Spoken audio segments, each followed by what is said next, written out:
जय हिंद दोस्तों, स्वागत है आपका हमारे यूट्यूब चैनल पर। आज हम क्लास 10th की मैथ की प्रश्नावली 1.2 का तीसरा सवाल निकालेंगे। उससे पहले हमने पहला सवाल भी सारे कर दिया, दूसरा भी कर दिया, आज तीसरे की बारी है। अगर आपने ये सवाल नहीं देखे तो हमारे यूट्यूब चैनल पर जाइए और यहाँ प्लेलिस्ट में ये सारे सवाल पड़े हुए हैं, डाल दिए हमने। तो आइए हम तीसरे सवाल की ओर बढ़ते हैं। क्या कह रहा है तीसरा सवाल? तीसरा सवाल कह रहा है अभाज्य गुणनखंड विधि द्वारा निम्नलिखित पूर्णांकों के एचसीएफ और एलसीएम ज्ञात कीजिए। मतलब भाई साहब, अभाज्य गुणनखंड विधि द्वारा क्या करना है? जो पूर्णांक दे रखे हैं 12, 15, 21, इनके एचसीएफ ज्ञात करने और एलसीएम ज्ञात करने। तो आइए सबसे पहले हम लिख लेते हैं। तो सबसे पहले क्या करेंगे? सबसे पहले दे रखा है सवाल तीसरे का पहला सवाल क्या है? पहला है 12, 15 और 21 इनके एचसीएफ और एलसीएम ज्ञात करना। तो करते हैं, ठीक है। तो अभाज्य गुणनखंड विधि द्वारा कहा है, तो भाई साहब यहाँ से सॉल्व हल करना चालू करते हैं। हल लिख दिया हमने। अब चलाने वाला मत समझ लेना कभी, ये सॉल्व करने वाला हल है। पहले चलते थे हल, अब तो भैया ये दूसरी तरीके से है। 12, 15 और 21 इनके अभाज्य गुणनखंड विधि द्वारा, ये वाली विधि द्वारा क्या करने हैं? एचसीएफ और एलसीएम ज्ञात करने हैं। तो सबसे पहले देख लेते हैं 12 किससे कटेगा।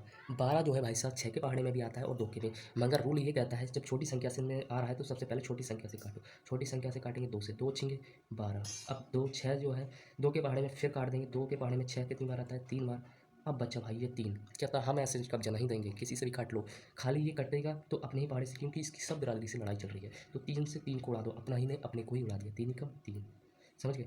अब ये तो आ गया। अब 15, 15 किस किस से कट सकता है? 5 से कट सकता है और 3 से, मगर 5 से ना काट के 3 से काटेंगे, क्योंकि सबसे छोटी संख्या से काट के देखते हैं। तो सबसे छोटी संख्या से काटेगा तो सही है। तो 3 से कटा है, 3 पंजे 15।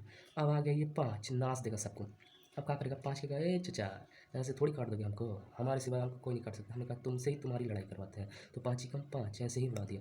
अब 21 जो आता है 3 के में भी आता है और 7 के में भी, तो 3 से उड़ा देते हैं इसको। 3 7 21। अब 7 का रहे चचा, हमको मार के दिखाइए। 5 को उड़ता है, इसलिए हमने कहा तुमको भी उड़ा देंगे बाबू। तो 7 ही कम 7। अब क्या करेंगे? सबके हमने क्या कर लिए? फैक्टर। अब लिख लेंगे 12 के फैक्टर कितने आए? 2 2 3, 2 गुणा 2 गुणा 3 गुणा और एक ये वाला 1। इसी तरीके से 15 के फैक्टर कितने आए हैं?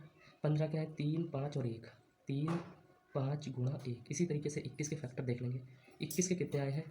3 7 और 1, 3 गुणा 7 गुणा 1। अब ऐसी संख्या जो ढूंढ रहे हैं हम, 12, 15 और 21 के फैक्टर में ऐसी संख्या ढूंढो जो कि सेम हो। तो भाई साहब ऐसी संख्या क्या दिख रही है?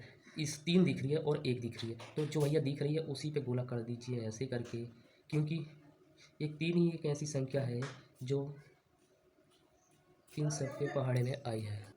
3 और 1 ऐसी संख्या है जो कि 15, 12 और 21 के फैक्टर में दिख रही है। तो हम लिख देंगे 12, 15 और 21 का एचसीएफ हो गया हमारा 3 गुणा 1। तो एचसीएफ हो गया तीनों का 3। और इसी तरीके से यहाँ को कर देता हूँ 12, 15 और 21 का एलसीएम। सबसे पहले इसकी ट्रिक बता देता हूँ। ट्रिक है मेरे भाई, तीनों संख्याओं का एचसीएफ गुणा शेष संख्या। तो तीनों संख्याओं का भैया एचसीएफ कितना है? क्योंकि 3 है सर। और शेष कितनी संख्या बची? 12 के में 2 बची हैं, 2 बार 2 बचा है तो 2 बार 2 लिख देंगे। और 15 के में 5 बचा है तो 5 लिख देंगे। और 21 के में 7 बचा है तो 7 लिख देंगे। तो सबकी गुणा जब हम करेंगे मेरे भाई तो आ जाएगा तीनों, इन सबकी गुणा कर लेंगे। देखिए 5 दूनी 10, 10 दूनी 20, 20 तिया 60 और 6 सत्ते 42, मतलब 420। तीनों का जो एलसीएम आ गया मेरे भाई 420 आया है। और एचसीएफ जो निकल के आया है मेरे भाई 3 आया है। तो आपने समझ गए होंगे किस तरीके से एचसीएफ और एलसीएम निकाल दिए। अब दूसरा सवाल की ओर बढ़ते हैं। दूसरा सवाल क्या कह रहा है? पहला हमने कर दिया, दूसरा सवाल है हमारा 17, 23 और 29 का एचसीएफ और एलसीएम ज्ञात करना। तो भाई साहब इन तीनों का भी एलसीएम और एचसीएफ ज्ञात कर लेते हैं। इन तीनों का भी एचसीएफ और एलसीएम ज्ञात कर लेते हैं। 17 का एचसीएफ ज्ञात करना, यहाँ से लिखते हैं हल भैया, हल।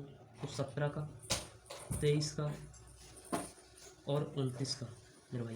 तो 17 जो होता है मेरे भाई 17 के ही पहाड़े में आता है और किसी से नहीं आएगा। तो कहता भैया 17 से ही कटूंगा, 17 कम 17।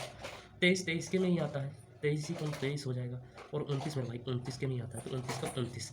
तो तीनों का हम लिख लेंगे। 17 का हो जाएगा 17 गुणा 1, 23 का ऐसे हो जाएगा 23 गुणा 1 और 29 का हो जाएगा 29 गुणा 1। अब क्या करेंगे मेरे भाई?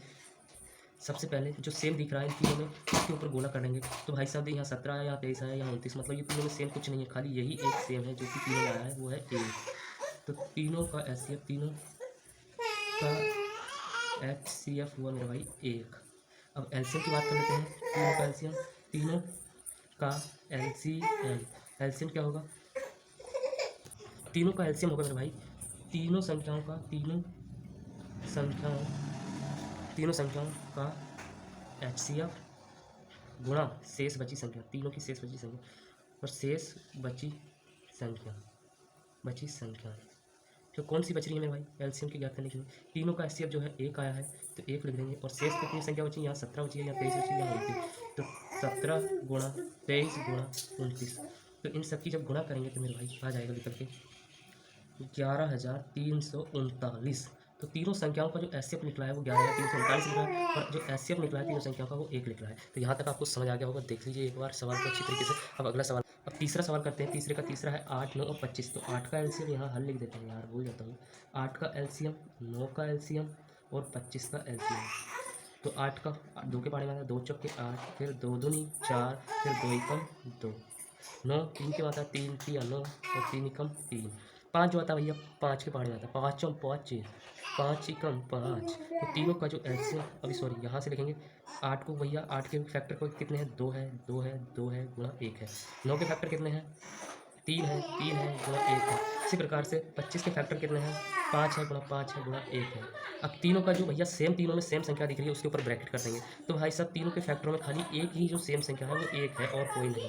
तो तीनों संख्याओं का HCF कितना आ गया भाई साहब? 1 आ गया। अब सेम कंडीशन, तीनों का एलसीएम, तीनों संख्याओं का एलसीएम की एक ट्रिक बताई थी, HCF गुणा शेष बची संख्याएं। कितनी बची है? सबसे पहले HCF कितना है? तीनों का 1 है। शेष कितनी बची संख्या है? 8 के फैक्टर में 2 2 2 बची है, 2 गुणा 2 गुणा 2। 9 के फैक्टर में 3 गुणा 3 बची है, तो 3 गुणा 3। 25 के में 5 गुणा 5 बचा है, 5 गुणा 5। सबकी गुणा करेंगे, 5 25, 25 दूनी 50, 25 3 75, तो आ जाएगा 1800। तो तीनों संख्याओं का जो एलसीएम निकल के आया है मेरे भाई वो 1800 निकल के आया है। तीनों संख्याओं का जो एलसीएम निकल के आया है वो 1 निकल के आया है। तो आपको ये सवाल अच्छे से समझ आ गया होगा। इस वीडियो में इतना ही, फिर मिलते हैं नेक्स्ट वीडियो। जब तक के लिए जय हिंद दोस्तों।